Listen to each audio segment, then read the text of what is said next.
Russian forces of the 150th Motor Rifle Division are claiming victory in Marinka. But is this all part of Ukraine's strategy? And is this really a win at all? I'm Paul, U.S. Army combat veteran. Let's talk about the Battle of Marinka. Now, Marinka, you guys are probably aware that it is actually south of Avdiivka and north of Volodar. So kind of on the hinge between the eastern front of Ukraine and kind of the southeastern front.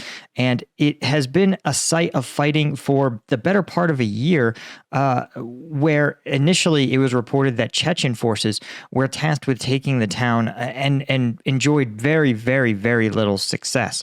But over the past maybe 2 months or month, Russian forces have begun to slowly creep through the town of Marinka and recently declared themselves as having taken the town. Now, Ukrainian forces maintain that they are within the city's administrative borders, and in all likelihood, it's a reference to perhaps the small cluster of buildings here. But this is not...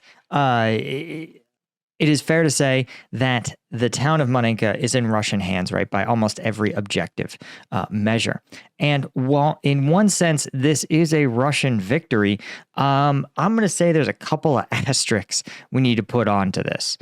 First, right, we've got the problem of Marinka itself. Now, I can't show you pictures of the town because, one, there's no town left, okay? There is almost no standing building in the town of Marinka. There's no trees that I can see. It looks like the moon. Okay, that is how long the fighting has been going on and how brutal it's been. So that, yes, Russia was correctly able to take this piece of terrain, but they did so by obliterating it entirely, which, in addition to being unbelievably inefficient, really calls into question the very nature of Russia's overall objectives in this war. Because if there's no town to take, then what exactly are you campaigning for, right? What is your final goal here?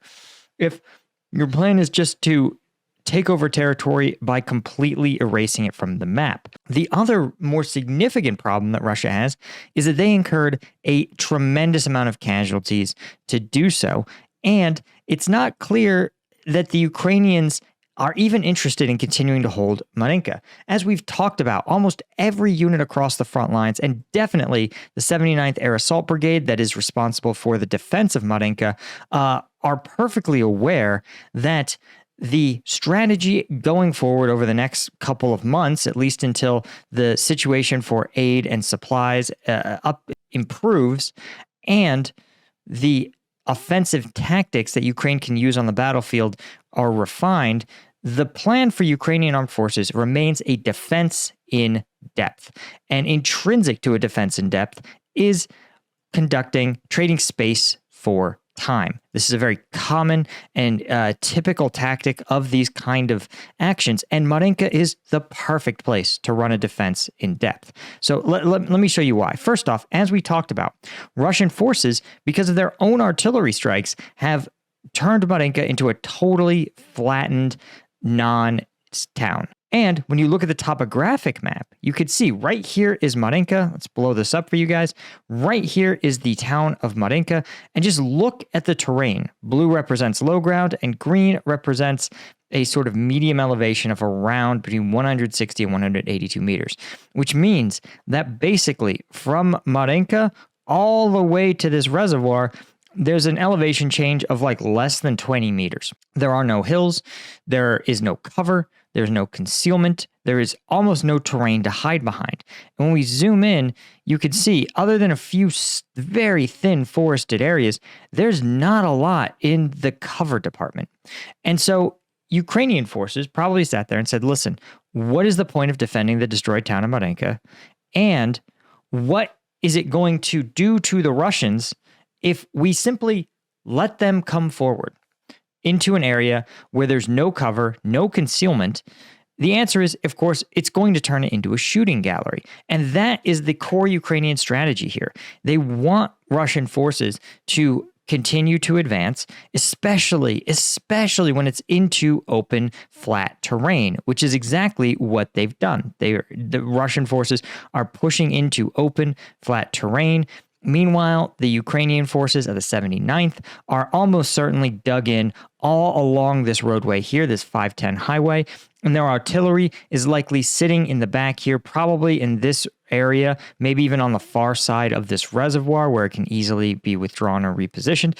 And that artillery is just going to be grinding, throwing round after round onto the now exposed Russian forces, who no longer can rely on the even minimalist cover that they had in Marinka, and instead are going to have to cross an open highway, one that the Ukrainians probably have mined, and in the process, the Ukrainians are going to have drones constantly overhead, not just dropping rounds, but also throwing artillery and fire missions at any efforts to advance. Now, how do I know this? Well, I strongly suspect it because in this final surge that Russia launched to try to take Marinka, they lost supposedly in a single day, 1,000 soldiers, 22 tanks, and 37 APCs.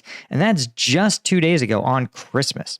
So we're talking about 3, 4, 5,000 soldiers, Russian soldiers, who have been killed in an effort to take the rubble that used to be this town. And again, the Ukrainian forces almost certainly not the 79th. As we know, this is one of the most storied and experienced brigades in Ukraine.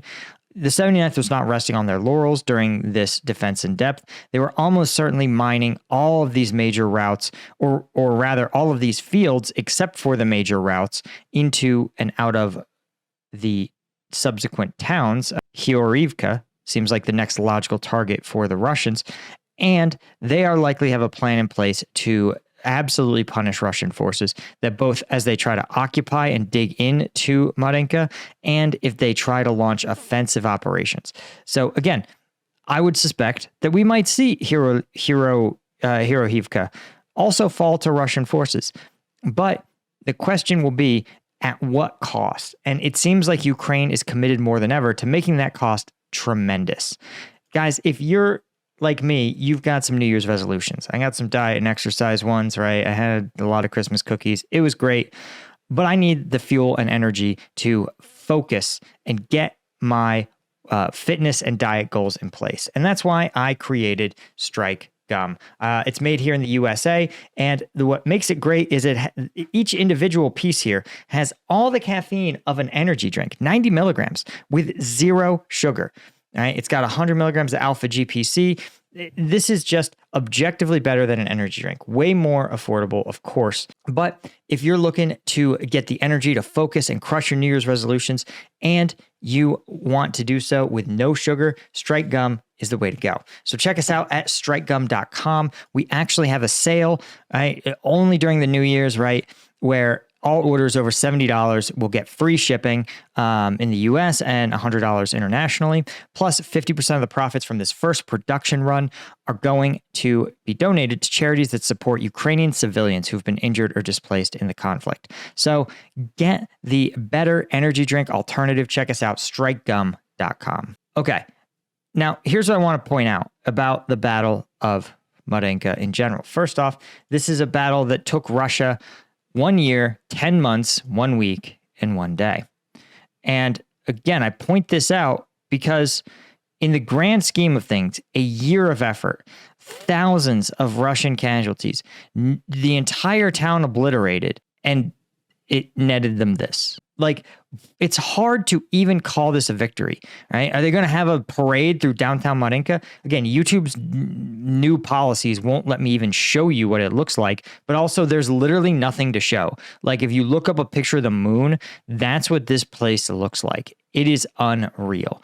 And keep in perspective, right, the entirety of the conflict, the entirety of the area, and bear in mind that a lot of Russians were eliminated. A lot of Russian material was eliminated for this Russian victory.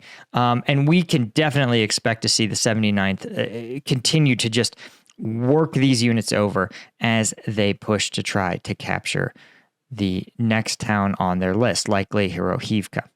Anyway, guys, that is all I had for you. Thank you to the Colonel Tier members of Combat Vet News. If you want to see uncensored combat footage and analysis, it drops twice a week on Combat Vet News. Thank you so much to all of our members. Hit like and subscribe on the video. See you in the next one. Cheers.